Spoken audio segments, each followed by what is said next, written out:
ऐसे ही मां विंध्यवासिनी धाम में इस दौरान प्रतिदिन 5 से लेकर के 7 लाख श्रद्धालु और काशी बाबा विश्वनाथ के धाम में 10 से लेकर के 15 लाख श्रद्धालु प्रतिदिन जाता था। एक सर्किट यह बना, एक सर्किट बना अयोध्या धाम और गोरखपुर का। अयोध्या धाम में प्रतिदिन इस दौरान 7 लाख से लेकर के 12 लाख श्रद्धालु प्रतिदिन अयोध्या धाम गया और गोरखपुर में 1 जनवरी से लेकर के कल तक प्रतिदिन 2 लाख 2.5 लाख 2 लाख 2.5 लाख श्रद्धालु इस दौरान वहां जाता था। तीसरा सर्किट बना प्रयागराज से श्रृंगवेरपुर होते हुए लखनऊ और नैमिषारण्य का लाखों की संख्या में श्रद्धालुओं का जमावड़ा वहां रहा। चौथा सर्किट बना प्रयागराज से लालापुर, राजापुर और चित्रकूट का। और 5वां सर्किट बना प्रयागराज से बुंदेलखंड एक्सप्रेसवे पकड़ करके श्रद्धालु जन मथुरा, वृंदावन और सुख तीर्थ की यात्रा के लिए भी गए हैं, बड़ी संख्या में, लाखों की संख्या में। और मैंने जो कहा ना, आस्था का यह इतना विशाल समागम दुनिया के अंदर कभी नहीं हुआ, कहीं नहीं हुआ। 66 करोड़ 30 लाख श्रद्धालु किसी आयोजन का हिस्सा बने। कोई अपहरण की घटना नहीं, कोई लूट की घटना नहीं, कोई छेड़छाड़ की घटना नहीं, कोई दुष्कर्म की घटना नहीं,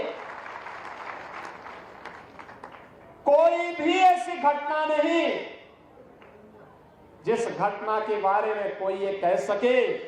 विरोधी को भी ढूंढे ढूंढे दूरबीन लगा करके भी और माइक्रोस्कोप लगा करके भी वे इस प्रकार की घटनाओं को उजागर नहीं कर पा रहे थे।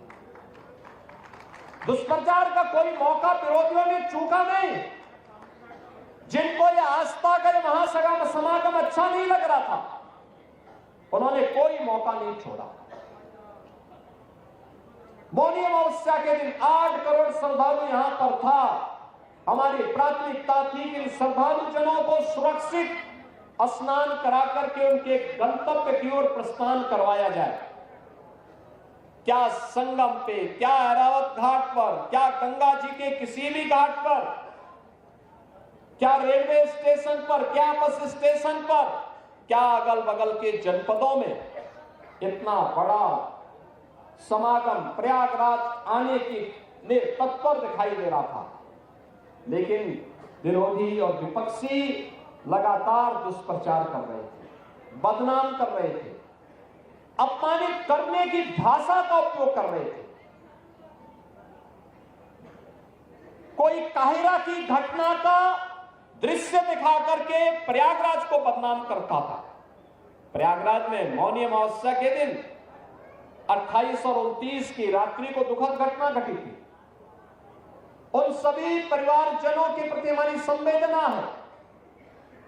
लेकिन बहनों और भाइयों, उसकी आड़ में काहिरा की घटना को, काठमांडू की घटना को, किसी अन्य जगह की घटना को प्रयागराज से जोड़ करके बदनाम करने की साजिशें हो रही थी। मुझे लगता है कि जनता जनार्दन ने एक सिरे से उन्हें खारिज करके प्रयागराज महाकुंभ में आकर के साबित किया कि नहीं, तुम्हारे दुष्प्रचार में अब नहीं आएंगे, सनातन का ध्वजा अब कभी झुकने वाली नहीं है। और जो भी प्रयागराज आया उसने 2 बातों की चर्चा जरूर की, जिसका उल्लेख आदरणीय प्रधानमंत्री जी ने अभी हाल ही में मध्य प्रदेश में अपने उद्बोधन में कहा। उन्होंने कहा था जो भी प्रयागराज आया उसने स्वच्छता की और स्वच्छता कर्मियों की सराहना की, और जो भी प्रयागराज आया वह प्रयागराज में पुलिस के व्यवहार की तारीफ की है, उसकी सराहना की है।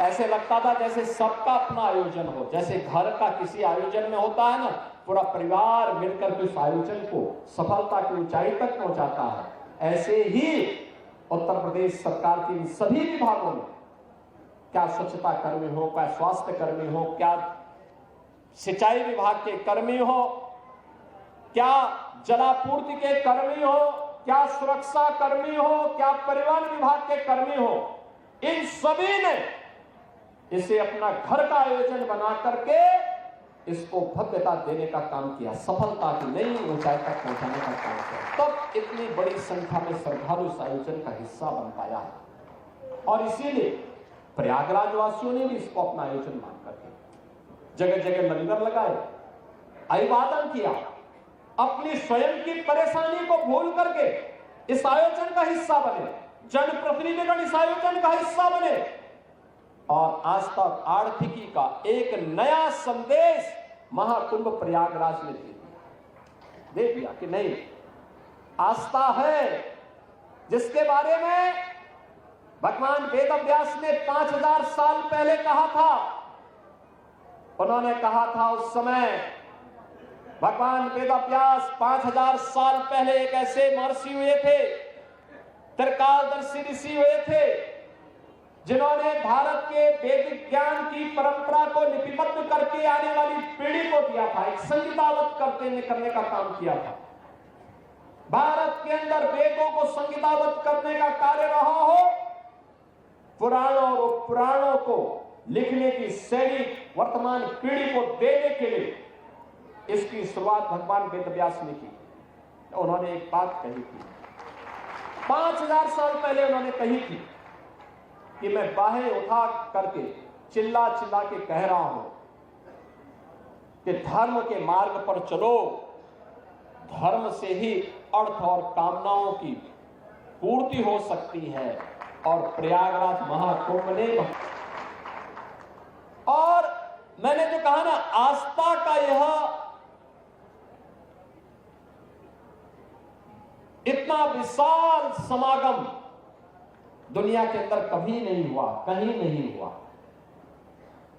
66 करोड़ 30 लाख श्रद्धालु किसी आयोजन का हिस्सा बने, कोई अपहरण की घटना नहीं, कोई लूट की घटना नहीं, कोई छेड़छाड़ की घटना नहीं, कोई दुष्कर्म की घटना नहीं, कोई भी ऐसी घटना नहीं जिस घटना के बारे में कोई ये कह सके, विरोधी को भी ढूंढे दूरबीन लगा करके भी और माइक्रोस्कोप लगा करके भी वे इस प्रकार की घटनाओं को उजागर नहीं कर पा रहे। दुष्प्रचार का कोई मौका विरोधियों ने चूका नहीं। जिनको ये आस्था का महासभा समागम अच्छा नहीं लग रहा था, उन्होंने कोई मौका नहीं छोड़ा। मौनी अमावस्या के दिन 8 करोड़ श्रद्धालु यहां पर था। हमारी प्राथमिकता थी कि श्रद्धालु जनों को सुरक्षित स्नान करा करके उनके गंतव्य की ओर प्रस्थान करवाया जाए। क्या संगम पे, क्या ऐरावत घाट पर, क्या गंगा जी के किसी भी घाट पर, क्या रेलवे स्टेशन पर, क्या बस स्टेशन पर, क्या अगल बगल के जनपदों में इतना बड़ा समागम प्रयागराज आने की लिए तत्पर दिखाई दे रहा था। लेकिन विरोधी और विपक्षी लगातार दुष्प्रचार कर रहे थे, बदनाम कर रहे थे, अपमानित करने की भाषा का उपयोग कर रहे थे। कोई काहिरा की घटना का दृश्य दिखा करके प्रयागराज को बदनाम करता था। प्रयागराज में मौनी अमावस्या के दिन 28 और 29 की रात्रि को दुखद घटना घटी थी। उन सभी परिवारजनों के प्रति हमारी संवेदना है, लेकिन बहनों और भाइयों, उसकी आड़ में काहिरा की घटना को, काठमांडू की घटना को किसी